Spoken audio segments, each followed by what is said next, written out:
Hello friends, welcome to my YouTube channel. आज के हमारे वीडियो में आप लोग का बहुत बहुत स्वागत है। और आज हम यहाँ पे 10 क्लास का जो 2024 में जो अभी एग्ज़ाम होने वाला है और एग्ज़ाम पास में भी है।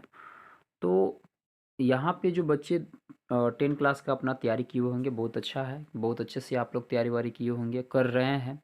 आप लोग का एग्ज़ाम काफ़ी नज़दीक भी है। तो हम यहाँ पे ज़्यादा नहीं, कुछ 10-20 ऑब्जेक्टिव क्वेश्चन, 10-15 ऐसे ऑब्जेक्टिव क्वेश्चन कुछ लेकर उपलब्ध हैं। और कोशिश ये रहेगा कि हर पार्ट से कुछ क्वेश्चन आप लोग को करा ही दिया जाए तो बहुत फ़ायदा है। तो यहाँ पे मोस्ट इम्पोर्टेंट क्वेश्चन हम 10-12 लेकर उपलब्ध है, ऑब्जेक्टिव क्वेश्चन। और ये वीडियो बहुत लंबा भी नहीं होने वाला है, ठीक है। तो आप लोग इस सब्जेक्टिव क्वेश्चन को ज़रूर देखिए, आपके एग्ज़ाम के लिए बहुत फ़ायदेमंद होंगे। और दूसरी चीज़ हम आपको ये बता देते हैं कि हम लेसन, ये फर्स्ट लेसन है, हिंदी है। और ये वही बच्चे देंगे जो संस्कृत है, ये 100 मार्क्स का है, ठीक है। तो आपके ऑब्जेक्टिव को बेस्ट करने के लिए ये देखना बहुत ज़रूरी है, ये वीडियो देखना बहुत ज़रूरी है, ठीक है। तो चलिए अभी हम बात करते हैं, लेसन फर्स्ट है। और हम लोग लेसन फर्स्ट का जो गद्य खंड है ना, गद्य खंड, एक होता है पद, एक होता है गद्य। तो गद्य में जो होता है कथा कहानी टाइप की जो चीज़ें होती है लिखी जाती है, और जो पद होता है उसमें कविताएं टाइप की चीज़ें लिखी जाती हैं। तो यहाँ पे पहला लेसन जो है हमारा, जिसका नाम है श्रम विभाजन और जाति प्रथा। मतलब कि श्रम विभाजन जो है, माने श्रम का बंटवारा हुआ, लोगों का काम बांट दिया गया, जिसकी वजह से जाति भी बट गई, ठीक है। इसको राइट किए हैं कौन? भीमराव अंबेडकर, जो हमारे देश के बहुत माने जाने हस्ती थे। और देश को आज़ादी दिलाने से लेकर संविधान लिखने तक इनका बहुत बड़ा योगदान रहा, ठीक है।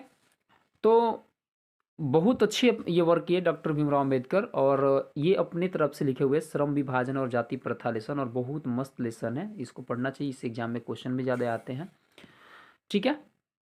तो इनके बारे में हम ज़्यादा बातें नहीं करेंगे, आप इनका जन्म वगैरह देख लीजिए, कहाँ किस गांव में हुआ था, ये दलितों के मसीहा कहे जाते हैं, ये देख लीजिए। कुछ इनके जो पॉइंटें हैं आप देख सकते हैं, आप बुक को डीप पढ़िए, ठीक है। हम यहाँ पे ज़्यादा आपको कुछ बताने वाले भी नहीं है। एक्चुअली में हम आपको कुछ 10-5 ऑब्जेक्टिव क्वेश्चन कराएंगे, वीडियो की लंबा भी नहीं करना चाहते हैं, ठीक है। तो हम लोग डायरेक्ट चलते हैं अपने क्वेश्चन पे, कुछ ऑब्जेक्टिव क्वेश्चन पे हम लोग चलेंगे, ठीक है। और यहाँ पे हमारे पास कुछ क्वेश्चन है, जैसे क्वेश्चन है, बाबा साहेब भीमराव अंबेडकर का जन्म किस राज्य में हुआ था? और ये देखिए क्वेश्चन पूछ दिया है ना, 2021-2022 में क्वेश्चन पूछा हुआ है। तो कहीं ना कहीं इस तरह के क्वेश्चन को करना आप लोग को बहुत ज़रूरी है। तो जब भी ये क्वेश्चन पूछा जा रहा है कि बाबा साहेब भीमराव अंबेडकर का जन्म किस राज्य में हुआ, आपने बहुत ना होता है कि बहुत डीप अगर अच्छा से इनके बारे में पढ़ाई वढ़ाई किए होंगे तो पता है, मध्य प्रदेश में हुआ था, या उत्तर प्रदेश में हुआ था, या महाराष्ट्र में हुआ था, या गुजरात में हुआ था। इसका सही आंसर बताइए क्या होगा। तो आप लोग पढ़े होंगे कि मध्य प्रदेश में इनका जन्म हुआ था।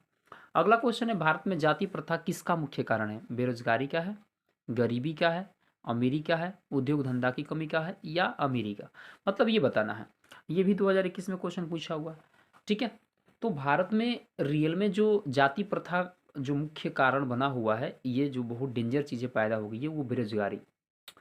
क्योंकि जो लोग होते हैं ना, जिस जाति से बिलोंग करते हैं, उन्हें लगता है कि यही काम मेरे लिए बना हुआ है। बहुत सारी चीज़ें हैं, दूसरा काम करना नहीं चाहते, नहीं तो लोग दूसरे दूसरे नाम बोल देंगे कि ये इस जाति का है, इस जाति का काम कर रहा है। तो हमारे समाज ऐसे काफ़ी बिखरा हुआ है।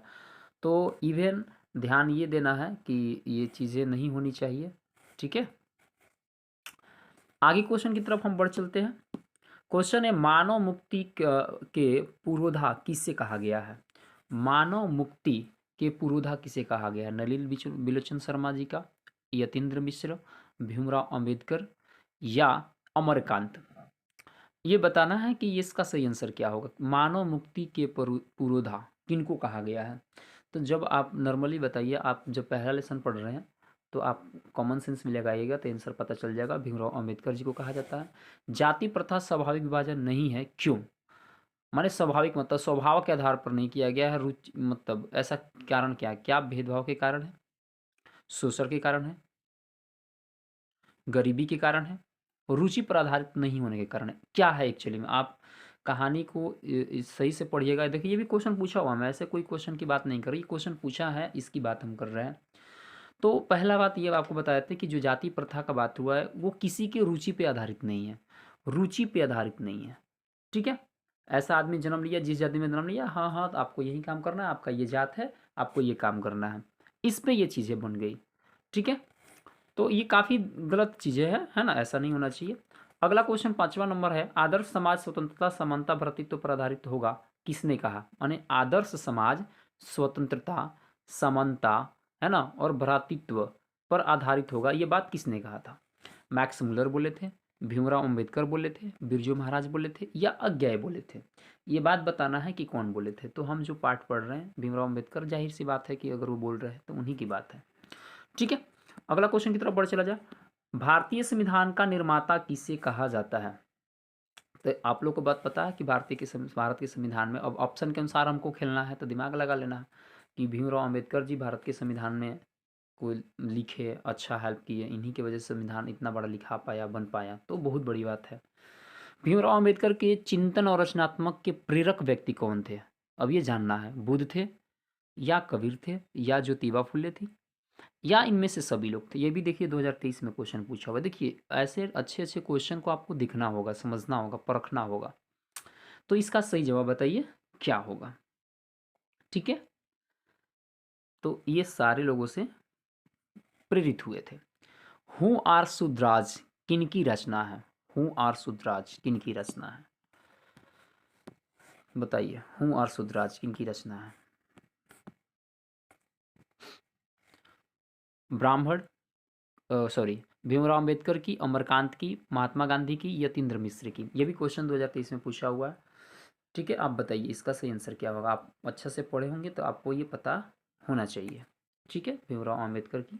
बाबा साहब भीमराव अंबेडकर का जन्म किस परिवार में हुआ था? ब्राह्मण में हुआ था, कायस्थ में हुआ था, क्षत्रिय में हुआ था, या दलित में हुआ था? सबसे फेमस क्वेश्चन है, इनका जन्म दलित परिवार में हुआ था। श्रम विभाजन और जाति प्रथा के लेखक कौन है? एकदम सिंपल क्वेश्चन है, आपके पाठ से ही क्वेश्चन पूछ दिया है, भीमराव अंबेडकर। ओके, अगला क्वेश्चन है हम लोग के पास, भीमराव अंबेडकर का जन्म कब हुआ था? अब वो आने वाले ये क्वेश्चन हो सकते हैं, है ना, इसलिए क्वेश्चन पे ध्यान देना जरूरी है। तो भीमराव अंबेडकर का जन्म कब हुआ था? आप इन सारे बातों को ध्यान से रखिएगा। 14 अगस्त 1891 में इनका जन्म हुआ था। बुद्ध एंड हिज धम्मा किन की रचना है? बुद्धा एंड हिज धम्मा किन की, यानी किसकी रचना है? मुल्कराज आनंद की है, विक्रम सेठ की है, भीमराव अंबेडकर की है, या महात्मा गांधी की है? इसका जवाब बताना है, क्या होगा? बुद्ध एंड हिज धम्मा किन की रचना है? तो आप सेंस लगाइए, है ना, भीमराव अंबेडकर। इस तरह से आप अगर ऑब्जेक्टिव कर रहे हैं तो आपको आपका माइंड में मतलब जो क्वेश्चंस होंगे रिवीजन होगा, है ना, बताने का प्रयास कीजिएगा, माइंड में ताज़ा ताज़ा याद रहेगा तो काफ़ी फ़ायदा करेगा। ठीक है, और एक हमारे पास अब ये लास्ट क्वेश्चन बचा हुआ है इस पीडीएफ का। हम बहुत बोले थे कि बहुत कम क्वेश्चन लिए हुए हैं, है ना, थोड़ा सा आप लोग का केवल रिवीजन के लिए छोटी छोटी चीज़ें हैं। आधुनिक सभ्य समाज जाति प्रथा को क्यों आवश्यक मानता है? आधुनिक सभ्य समाज जो है जाति प्रथा को क्यों आवश्यक मानता है? अधिकार, कार्यकुशलता, भ्रातृत्व के लिए, या श्रम विभाजन के लिए? ये बताना है। तो आप लोग को पता होना चाहिए, ये जो हमारा पाठ आधारित है वो जो जाति प्रथा बना हुआ है किस पे? श्रम विभाजन के आधार पे ये बन चुका है। ठीक है, तो देखिए इसमें ये जो हमारा क्वेश्चन रहा, ये 13 क्वेश्चन ऑब्जेक्टिव है। आप लोग को ऐसे ही थोड़ा सा ध्यान देना, हम बहुत कम कम क्वेश्चन ही वीडियो में कराने वाले हैं। ठीक है, तो नॉर्मली आप लोगों को अपना बुक पढ़ते रहना है और क्वेश्चन को देखते रहना है। ठीक है, अगला वीडियो में लेकर उपलब्ध होंगे, तब तक के लिए धन्यवाद। जय हिंद, मिलेंगे नेक्स्ट वीडियो में। ओके।